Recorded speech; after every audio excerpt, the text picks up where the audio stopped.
Halo Moxmoney semuanya, kembali lagi dengan Vulcan di sini. Setelah merilis M31S yang kemarin kita udah pernah unboxing, yang belum nonton silahkan cek linknya di atas ya. Kayaknya Samsung juga nggak mau beri napas buat para vendor Cina yang makin hari kayak jualan kacang aja tuh. Nah, semakin pede dengan seri M-nya yang dimana terkenal dengan baterai yang jumbo banget. Kali ini di seri M51 yang baru ini kayaknya Samsung udah mulai ambisius dan ada juga beberapa peningkatan lagi yang cukup signifikan membuat orang banyak tergiur dengan HP ini. Nah, apa aja itu?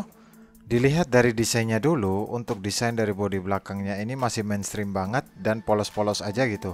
Selain itu juga material yang dipakai pun dari plastik polikarbonat yang dibuat warna glossy yang licin banget. Meskipun dari bahan plastik, HP ini juga sudah support NFC loh.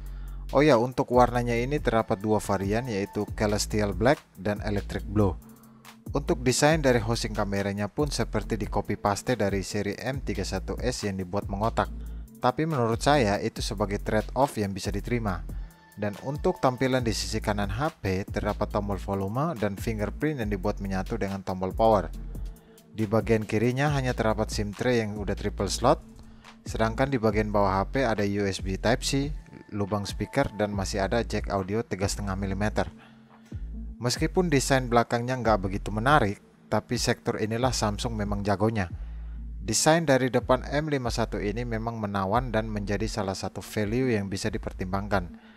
Dengan membawa peningkatan yang nggak nanggung-nanggung mulai dari layarnya yang kini berukuran 6,7 inci dari panel Super AMOLED Plus dengan resolusi Full HD+. Apalagi layarnya ini ditambah desain Infinity O display yang makin kelihatan cantik dan kelihatan tambah lebih lega banget layarnya. Dan juga sudah dilindungi dari Gorilla Glass 3. Overall untuk layarnya ini the best lah.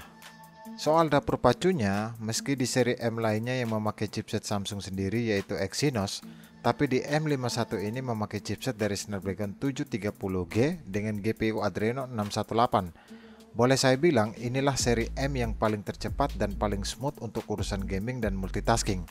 Karena kebanyakan di seri M yang menggunakan Exynos itu kadang masih terjadi nge-lag di bagian gaming dan belum sehalus 730G dalam urusan buka tutup aplikasi. Ini sih bukan berarti Exynos itu jelek ya, tapi soal kestabilan masih kurang aja gitu. Ini menurut saya ya.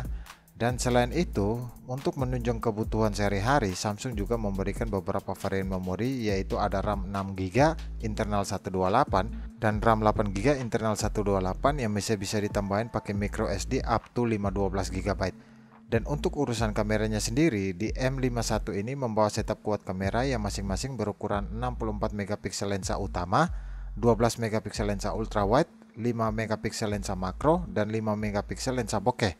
Sedangkan di bagian kamera depannya berukuran 32MP. Berikut beberapa sampel kameranya.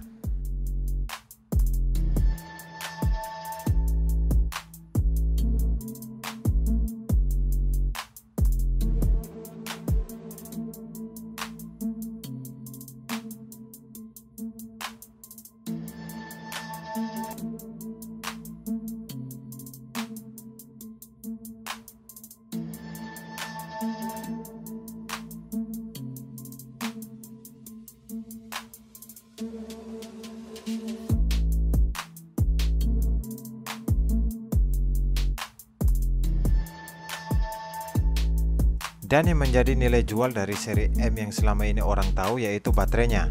Di M51 ini yang kini benar-benar mendapatkan upgrade yang signifikan banget dengan menggendong baterai sebesar 7000 mAh yang super gila besarnya, yang membuat pengguna itu jauh lebih betah bermain game seharian dengan HP ini. Gak hanya itu aja, HP ini juga sudah mendapatkan fitur fast charging 25 watt. Meski menggendong baterai yang jumbo banget, tapi desain dari M51 ini tidak terlihat gendut amat dan masih terlihat normal aja. Overall, untuk melihat dari spek yang diberikan, kini Samsung mulai berani bermain di pasar mid-range ke atas dengan layar yang cantik pol, chipset yang stabil, dan terutama baterai yang monster banget. Dengan harga mulai dari 5 jutaan di pasar India, ini sih saya masih belum bisa bicara banyak apakah worth it atau enggak. Semoga aja masuk di Indo itu di bawah harga 4 jutaan ya. Dan menurut Moxmania gimana tentang HP ini? Silahkan lempar komen kalian di bawah ya. Oke, segitu aja dulu kesan pertama dari HP ini. Jangan lupa subscribe dan Volken di sini. Ciao.